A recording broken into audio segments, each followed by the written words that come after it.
போன பிறகு இந்த பூமியில என்ன நடக்கும் என்று நிறைய ரெஃபரன்ஸ் சொல்லாம நான் சொல்ல போறேன். I'm going to say what will happen after Jesus comes and goes. I'm not going to give you any reference, but I'm going to give you some brief description. இப்போ இதுதான் இயேசுவின் வருகை என்று வைத்துக்கொள்வோம். Assuming this is the point where Jesus has come. அப்ப நாம் இங்கே இருக்கிறோம். And we are here. திடீர்னு இயேசு வருவார். Suddenly Jesus will appear. ஒரு செகண்ட் தான். Just a split second. கண் இமை பொழுதுல கண்ணை மூடிட்டு திறக்கிறதுக்குள்ள அவர் வந்துட்டு போயிருப்பார். இங்க உள்ளவங்க காணாம போயிடுவாங்க. In a twinkling of an eye he will come and we all will disappear. அதற்கு பிறகு என்ன சம்பவிக்கும்? After which what will happen? அப்போ இயேசு வந்துட்டு போன பிறகு after Jesus comes and goes, ஒருவேளை கொஞ்சம் முன்னாடி அல்லது கொஞ்சம் பின்னாடி மூன்றாம் உலக மகா யுத்தம் நடக்கும். A little before or just a little after we will have a third world war. இந்த மூன்றாம் உலக மகா யுத்தத்து நிமித்தம் ஒரு உலக தலைவர் எழும்பி அந்த யுத்தத்தை நிறுத்துவார். When this world war will take place, a global leader will arise and he will stop this war. இதனால எல்லாரும் அந்த தலைவனை பாராட்டுவாங்க. அவர்தான் உலக தலைவனாக மாறுவார். And because of which all the leaders and all the people of the world will praise him and he will become a global leader. அப்போ India, Japan, Pakistan, America, Dubai எல்லா நாடுகளும் ஒன்றாய் சேர்ந்து ஒரே உலகமாக மாறி இந்த ஒரே தலைவனாக தாங்கள் தலைவனாக தெரிந்து கொள்வார்கள். And after which India, Japan, Pakistan, China and all the other countries, they will all become one nation and they will have one leader, this global leader. ஆரம்பத்தில் சமாதானம், சௌக்கியம் என்று எல்லா உலகத்தில் சமாதானம் என்று எல்லாரும் சந்தோஷமா இருப்பார்கள். In the beginning and for a very short while there will be peace and health and everyone will be in harmony. இந்த உலக தலைவனும் he will become everybody's big brother. எல்லாருடைய மூத்த சகோதரனா மாறி எல்லாருக்கும் சமாதானத்தையும் நன்மை செய்கிறவரா இருப்பார். This world leader, he will become a big brother to everyone and for some time he will also do some good to all the people. சில நாட்கள் கழித்து தான் அவருடைய வேஷம் மாற ஆரம்பிக்கும். After few days then he will change his way of acting. அவர் உலக தலைவன் பிக் பிரதர் என்கிற ஸ்தானத்தை விட்டு எழும்பி தேவன் நான் தான் கடவுள் என்று சொல்லக்கூடிய ஒரு ஸ்தானத்துக்குள் வருவான். From the position of calling himself as big brother, then he will come to a place where he will call I am God. அன்றைக்கு ஒரே உலகம், ஒரே அரசாங்கம், ஒரே நாணயம், ஒரே மதம் என்கிறதா இந்த ஒற்றுமை இப்போது சாத்தான் வழிபாடா மாறும். எல்லாரும் என்ன வணங்கணும் என்று சொல்லுவார். In those days all this one government, one nation, one currency and everything will become as a satanic worship. அப்போ 7 வருஷம் இவருடைய காலம் 7 வருஷம். And his time period is for 7 years. அந்த 7 வருஷத்துல முதல் 3.5 வருடம் இந்த அவருடைய ஆட்சியினுடைய பாதி வரைக்கும் நல்லா இருக்கும் சொன்னா தனக்கு நல்லா, அந்தி கிறிஸ்துவுக்கு நல்லா இருக்கும். எல்லாரையும் தன் பக்கமா இழுத்துக் கொள்வான், எல்லாரையும் தன்னை வணங்க வைப்பான். And for the first 3.5 periods of the 7 years, it will be very good for his dominion, for the Antichrist, where he will pull all the people towards him. ஆனால் அடுத்த செகண்ட் 3.5 years, ரெண்டாவது 3.5 வருடத்துல இந்த அந்தி கிறிஸ்துவின் ஆட்சியிலே சமாதானம் இல்லாம போகும். But on the second 3.5 period of the 7 years, the rule of the Antichrist will itself lose all the peace. காரணம் என்னவென்றால் பரலோகத்திலிருந்து ஆண்டவர் 7 கலசங்கள், வயல்ஸ் 7 கலசங்களாக சில நியாய தீர்ப்புகள், 7 நியாய தீர்ப்புகளை ஊற்றிட்டே இருப்பார், ஒன்றுக்கு பின்னாடி ஒன்று. Because the Lord God from heaven, he will start pouring certain judgment upon the world in the form of 7 vials. அப்போ பயங்கரமான வாதைகள், மரணங்கள், சேதங்கள் உண்டாகும். And at that time there will be terrible destruction, numerous death will happen. பைபிள்ல சொல்லிருக்கு 3 1 பங்கு மரங்கள் எல்லாம் தீப்பிடிக்க போகுது. Where it is written in the scripture, 1/3 of all the trees upon the face of the earth will be consumed with fire. 1 பங்கு தண்ணீர்கள் எல்லாம் சேதமடைய போகுது, விஷமா மாற போகுது. 1/3 of all the waters will become poison. 1 பங்கு மனுஷர்கள் சாக போகிறார்கள். 1/3 of all the human beings will die. எவ்வளவு ஆபத்தான ஒரு சமயம் யோசிச்சு பாருங்க. What a dangerous situation. அப்ப அதுதான் இந்த டைம்ல And that is this second 3.5 years. Starting சமாதானம் சௌக்கியம், போக போக ரத்தமா மாறுதல்ல. In the beginning it will be all peace and health, but afterwards it will be bloodshed. அப்போ இந்த 7 வருஷம் பயங்கரமா, அதாவது உலக சரித்திரத்தில் கேட்கப்படாத பார்க்காத காட்சிகளை நாம் பார்க்க போறோம். இங்க இருக்கிறவர்கள் பார்க்க போகிறார்கள். In this 7 years period, this world and all the people who will remain will face such a dreadful and terrible things which has never happened from the foundation of the world. இதுல இன்னொரு காரியம், There is one more thing. இயேசு வரும்போது When Jesus comes, ஒரு group இயேசுவுடைய ஜனங்கள் மேல போய்டுவாங்க, இயேசு கூட போய்டுவாங்க. one group of people, they will be caught up when Jesus comes. ஒரு குரூப் கைவிடப்படுவாங்க. One group will be left behind. கைவிடப்படுறவங்கள ரெண்டு குரூப் இருக்காங்க. And those who are left behind, there are two groups. அவங்க யாரு? Who are those?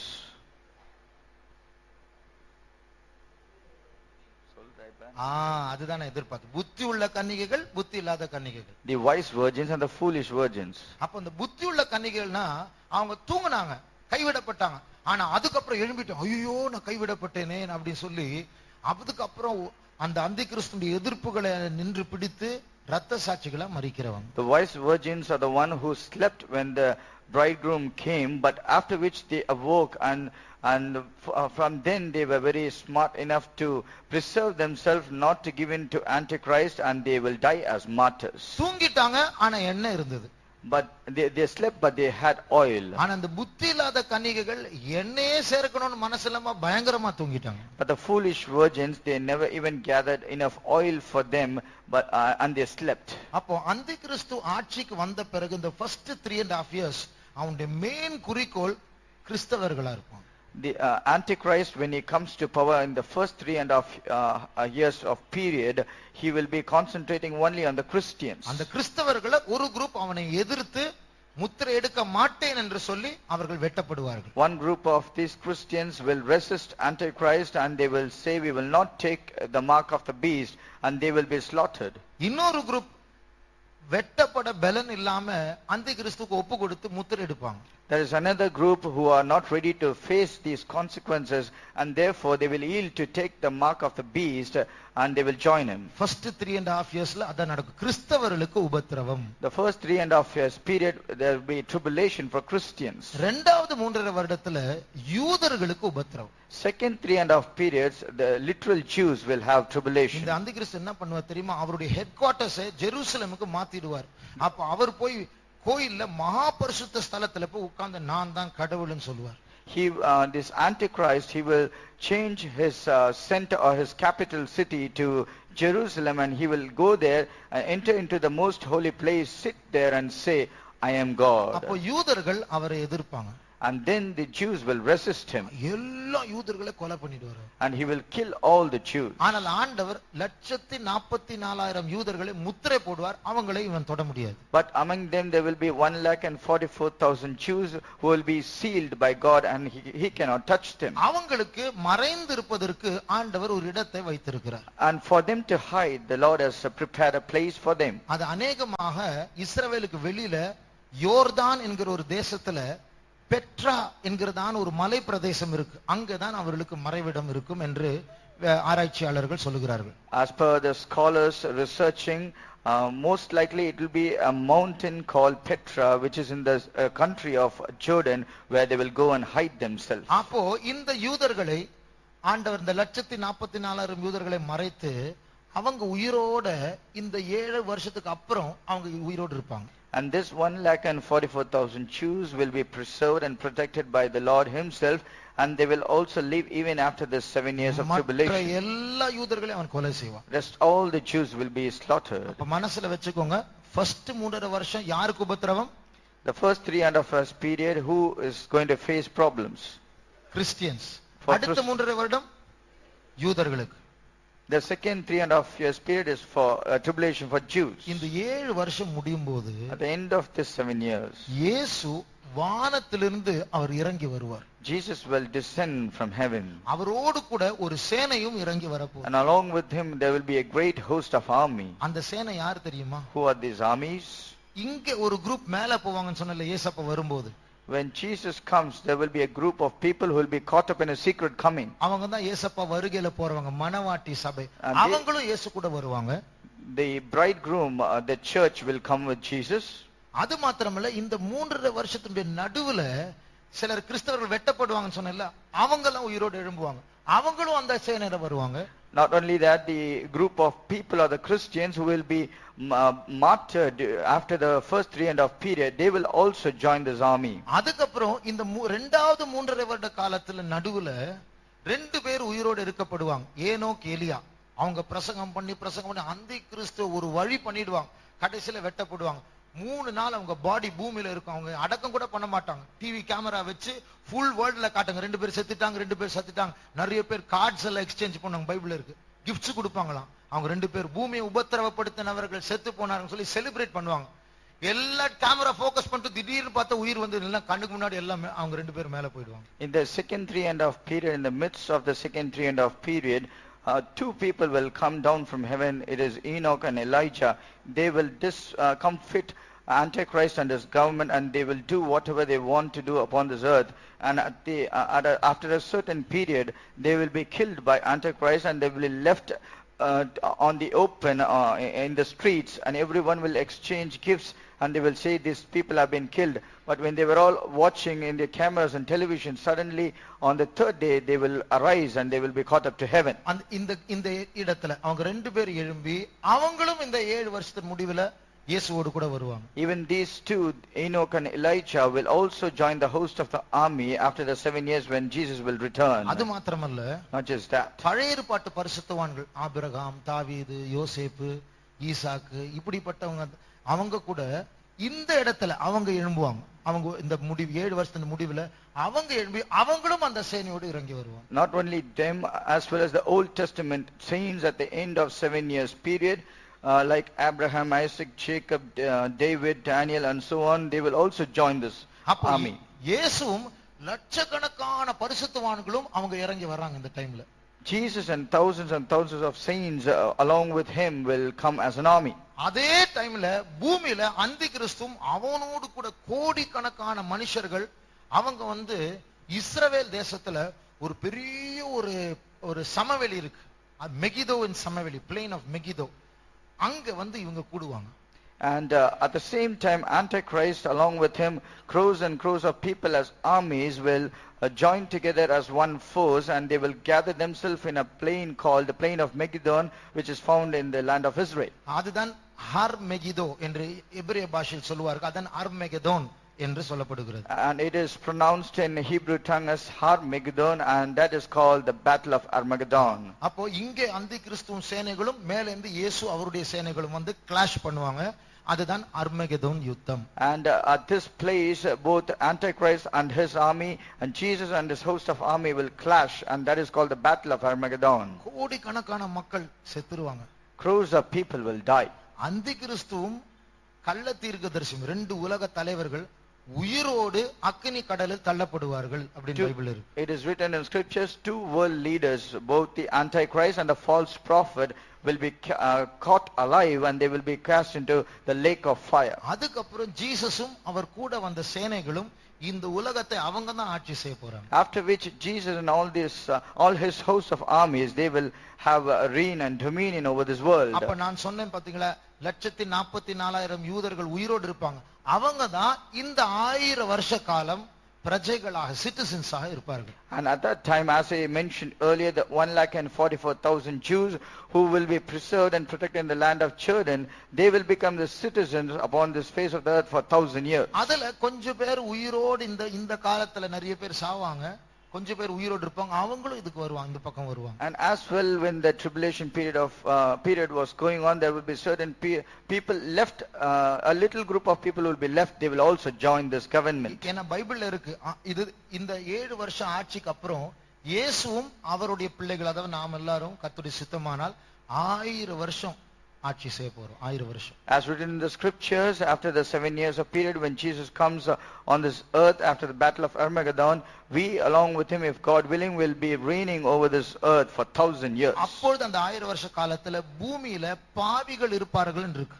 And at that time, during this millennial period, there will also be sinners. ஆனா அவங்க பாவம் செய்யவோ எதிர்க்கோ அவங்களுக்கு அதிகாரம் இருக்காது. அப்படிப்பட்ட ஒரு ஆட்சி சகல ஜாதிகளை இருப்புக்கோலால் ஆளுகை செய்வோம் என்று பைபிள் இருக்கு. It is written in the scriptures that he will rule over the nations with a rod of iron. Therefore, the sin will not operate. There will be no power to sin. அப்ப Jesus வந்து ஒரு ஆளாக இஸ்ரவேல்ல எருசலேமே அவர் ஆளா இருப்பாராம். At that time, Jesus as a person, he will be ruling, having Jerusalem in the land of Israel as his capital. எப்படி 2000 வருடங்களுக்கு முன்பாக இயேசு 33 வருடம் இந்த பூமியில் இருந்தாரோ அதே போல ஜீசஸ் 1000 வருஷம் இந்த பூமியில் இருக்க போறார். Like around 2000 years before, how Jesus came upon the face of this earth as a human being, he will come during the millennial period as a person, and he will reign for 1000 years on the same earth. நம்ம ஜீசஸை டைரக்டா பார்க்கலாம். முழு உலகத்துல உள்ளவங்க ஜீசஸை டைரக்டா பார்க்கலாம். We can see Jesus face to face, all the people of the earth also. அப்போ நீங்களும் நானும் அந்த நாட்களில் ரூலிங் பார்ட்டியா இருப்போம், ஆட்சியில இருப்போம், மினிஸ்டர்ஸா இருப்போம், மந்திரிமாரா இருப்போம், ராஜாக்களா இருப்போம். You and I will be in the ruling government. You and I might be as kings or ministers or in other higher positions. அப்போ VIPs are VIPs. We will be VIPs. இப்போ உங்களுக்கு வந்து ஆண்டவர் வந்து இந்தியாவுல ஆட்சி செய்யும்படியா ஒருவேளை காஷ்மீர் மேல மினிஸ்டரா உங்களை வச்சிருக்கிறாருன்னு வைத்துக்கொள்வோம். Just assume that Lord Jesus has given you a command to be the ruler of the state of Kashmir. But Joel தான் காஷ்மீர் மந்திரியா இருக்கிறார். Assuming Joel is the chief minister of Kashmir. திடீர்னு இயேசுவை பார்க்கணும். Suddenly he wants to meet Jesus. Joel வந்து ஏர்போர்ட்டுக்கு போய் flight ஏறணும் தேவையில்லை. அப்படி நினைச்சா போதும் ஜெருசலேம் வந்துருவார். Doesn't mean he has to go to the airport, catch a flight to go to Jerusalem. Just at a wink of an eye, he will stand before Jesus. காரணம் என்னன்னா நாம் எல்லாரும் இந்த உடம்புல இருக்க மாட்டோம், மறுரூபம் அடைந்த சரீரத்தில் இருப்போம் இந்த 1000 வருஷ அரசாட்சி. The reason behind this is that we will not be in this mortal body, rather we will be in the transformed glorified body. அதனால நமக்கு சாவே கிடையாது, 1000 வருஷம் உயிரோடு இருப்போம். Therefore we will not die, we will live 4000 years. அப்போ பைபிள்ல சொல்லப்பட்டிருக்கிறது இயேசு இந்த பூமியில இருக்கிறபடினால அவரோடு கூட நம்ம ஆளுகை செய்யறதுனால ஒருவேளை இப்ப ஜோயல் காஷ்மீர்ல மந்திரியா இருக்கு, அங்க ஒரு பாவி இருக்கிறான், நான் ஏன் இந்த மந்திரிக்கு நான் ஏன் கீழ்ப்படின்னு அப்படி யோசிச்சா போதும் அவன் ஊர்ல மழை பெய்யாதான் பைபிள் இருக்கு. And it is written in scriptures, assuming Jesus is the head of the whole world and Joel is the minister of Kashmir, and there is one sinner who says, why should I obey Joel? Then immediately there will be no rain upon that land. அப்ப அதுதான் இருப்புக்கோல் ஆட்சி. நம்ம ஒண்ணும் பண்ண தேவையில்லை, சீட்ல உட்கார்ந்துட்டா போதும், தானா எல்லாமே ஆட்டோமேட்டிக்கா நம்ம கீழ தான் வரும். Therefore it is called a ruling with a rod of iron. Everything will happen strictly and by itself. We no need to do anything. 1000 வருஷ அரசாட்சியில ஜூ இருக்காது. And there will be no zoo in the millennial period. சிங்கம் எல்லாம் நாய் மாதிரி ரோட்லயே பார்க்கலாம். The lions will be roaming on the streets like dogs. சின்ன பிள்ளைங்க சிங்கம் முதுகுல ஏறி சவாரி பண்ணலாம். And the little children, they will have a ride upon the lion. அது சிங்கம் புல்லு தான் சாப்பிடுமா பைபிள்ல.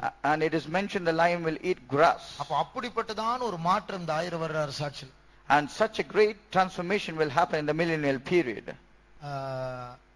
அதாவது இப்போ 2000 years இயேசுவுடைய காலத்திற்கு பிறகு 2000 years ஆயிடுச்சு. Now we are after 2000 years from the time when Jesus first came. அந்த அர்த்தம் 20 centuries 20 நூற்றாண்டுகள் கடந்து போயிருக்கு. Which in other words it means we have crossed 20 centuries. உங்களுக்கு தெரியுமா முதல் 19 நூற்றாண்டுகளில் யுத்தத்தினால் மரித்த ஆட்களை விட 20ஆம் இந்த ஒரு நூற்றாண்டில் நிறைய பேர் மரிச்சிருக்காங்க யுத்தத்தினால. There is a statistics which clearly says more than the number of people who died in the first 19 centuries, so more number of people have died in this 20th century. அவ்வளவு ரத்தம் இந்த நூற்றாண்டு சிந்தி இருக்கு. So much of bloodshed has happened in this century. 1000 வருஷ அரசாட்சியில But in the 1000 years period, ஒரு யுத்தமும் இருக்காது. there will be no wars. பைபிள்ல இருக்கு, the days of a man shall be as the days of a tree. ஒரு மரத்துக்கு எத்தனை வருஷம் உயிர் இருக்கோ அதே போல மனுஷர்கள் இருப்பாங்களாம். The days of a man shall be as that of a tree. 100 வயசு ஒரு ஆள் வந்து குழந்தை போல் கணிக்கப்படுவாராம். And a man of 100 years will be counted as a child. அப்போ நமக்கு மரணம் இருக்காது, ஆனா உயிரோடு இருக்கிற மக்கள் அந்த யூதர்கள்லாம் இருப்பாங்கல அவங்க சாவாங்க. We will not have any death, but those Jews who were preserved, they will have a mortal body and they will die. இன்னைக்கு இந்தியாவினுடைய பாப்புலேஷன் உலக பாப்புலேஷனுக்கு கம்பேர் பண்ணா 1/6 பகுதி இந்தியாவில் இருக்கு. பாப்புலேஷன், இந்தியாவுடைய ஜனத்தொகை. When we compare the population of India with the rest of the world, it is in a ratio of 1:6. One of the 6 portion is in India. அப்போ இந்தியாவுடைய ஜனத்தொகை முழு உலகத்தினுடைய ஜனத்தொகையில் 6 ஒரு பகுதி. The population of India is 1 of 6% of the whole world. இஸ்ரவேல் ஜனத்தொகை எவ்வளவு தெரியுமா? Do you know the population of the land of Israel? 1000 ஒரு பகுதி இஸ்ரவேல் ஜனத்தொகை. It is just இப்போ 1,000:1. ஆனால் 1000 வருஷ அரசாட்சியில் 10 ஒரு பகுதியா மாறப்போகுது. But it is going to increase during the millennial period as 1:10. நிறைய வசனம் இருக்கு, டைம் இல்ல. There are many verses, but I have no time. அப்ப இந்த 1000 வருஷம் சமாதானமான ஆட்சியா இருக்கும். This 1,000 years of reign will be full of peace. 1000 வருஷம் முடியும் போது, The end of the 1,000 years. ஏன் நான் சொல்ல மறந்துட்டேன், இங்க சாத்தானும் கட்டப்படுவான். அந்தி கிறிஸ்து, கள்ள தீர்க்கதரிசி, இவங்க நரகத்து அக்கினி கடல் தள்ளப்படுவாங்க.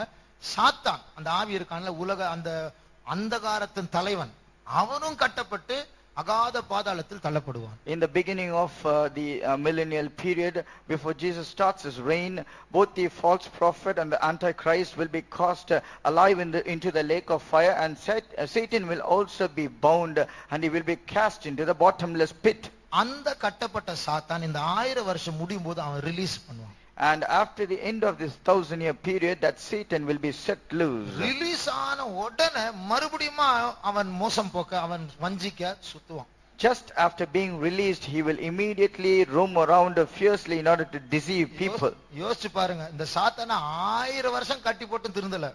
ரிலீஸ் ஆன உடனே, அப்ப சாரி ஆண்டவரே, நான் இனிமே ஒழுங்கா இருக்கிறேன், நேரா ஏமாத்த தான் போறான். 7 ரிலீஸ் ஆகணும். Just consider this Satan, even though he was born for 1,000 years and he was released after that, he never went to the Lord and said, I am sorry God, I'm repenting of what I have did, but rather he will go immediately to deceive all the nations. இயேசுவுடைய வருகைக்கு முன்னாடி இப்போ எப்படி முழு உலகத்தை ஏமாத்துறானோ, அதே போல இங்க உயிரோடு இருக்கிறதான அந்த பொது மக்களை அவன் ஒரு குரூப்பை திருப்பி பிடிப்பான்.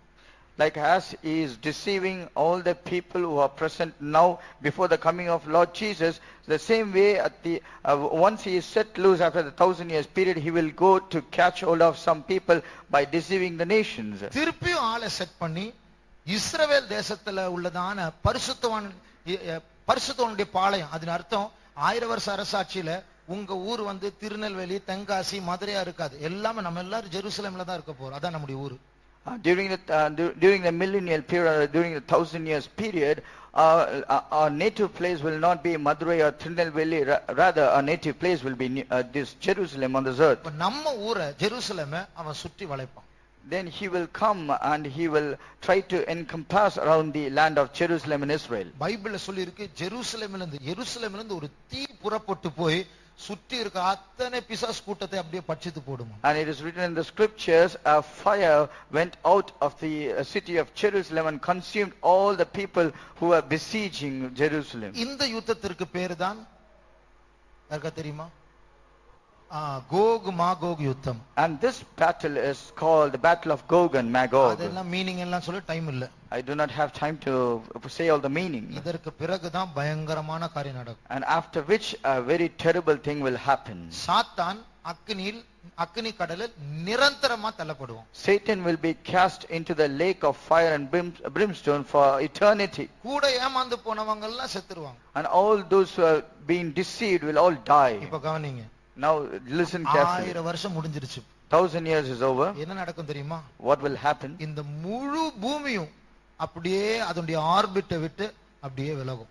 The entire earth as a planet will move away from its normal orbit. சூரியன் 9 கோள்கள், நட்சத்திரங்கள் எல்லாமே விலக ஆரம்பிக்கும். ஸ்பீடா விலக ஆரம்பிக்கும்.